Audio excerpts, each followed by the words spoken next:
Hello everybody, this is a quick tutorial on doing big stitch, and it's basically just big running stitch. It's great for outlining things. I also use it for quilting, so I don't have to do a ton of little quilting. If you have nice big applique shapes like this, you can actually just big stitch around them, and that will be the quilting for the block. And I like the way it pops everything out. So this here is actually going to be a little mug mat, and here's my cute little mushroom. I do use two types of floss. So this one here is your regular DMC 6-strand floss, and I do like to use all 6 strands. If you want to do something small around it, you can always break it down to 3 strands. The other nice one to use, and I do this on quilts, if I'm doing a big quilt, I usually use pearl cotton. The difference between pearl cotton and regular floss is it is a little bit, it's mercerized, so it's got that little shine to it, but the way that it is spun, it does not break up into little plies like your regular floss, which is less likely to catch on things, which is why I like to use it for quilts. So I'm going to use floss today. I also like to use a chenille needle. Chenille needles are like tapestry needles, but they're pointed. Tapestries are blunt. That's the difference between the two. I like to buy mixed packs because sometimes my fingers like longer needles, sometimes shorter needles. I'm not a stickler for you have to use this with that and whatever. Use what your hands like and what you like to use. And I will be knotting this. So don't knot it. Well, I'm going to knot it. So when I like to do big stitch, sometimes I go right next to it and outline it, but usually I like to do it just a little bit away.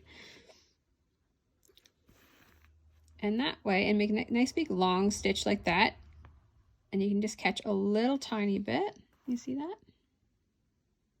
Okay. If I brought this down anymore, I'd be hitting the camera all the time. There we go. And you just do this all the way around. Now, I freehand it. You can put a line in here, some type of marking.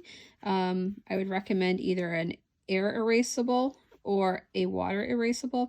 Try not to use Frixons. I love Frixon pens, but it's invisible ink. It's still an ink, and it will still leave an ink residue on your stuff because it is still an ink. All right, so see how cute that's going to look? It just completely outlines, and it's pretty quick to do. So if you wanted to do this and still sell it at a decent price, you can, because you know, you're not spending a ton of time doing embroidery.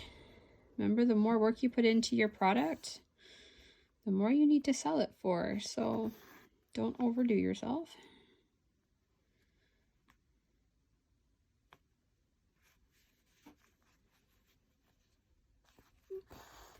There we go. So that is what it's going to look like, and I'll probably do the white as well. And I'm not sure if I'm going to put a flower in here or not. If I do, it'll be a more expensive mug mat, but it'll look cuter.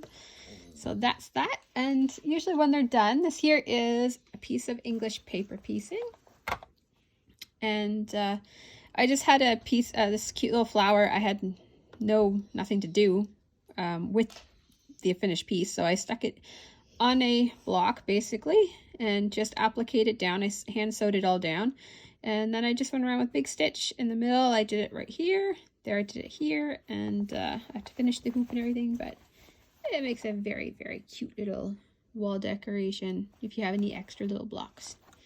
All right, there we go. There's our little mushroom. Hope it helps.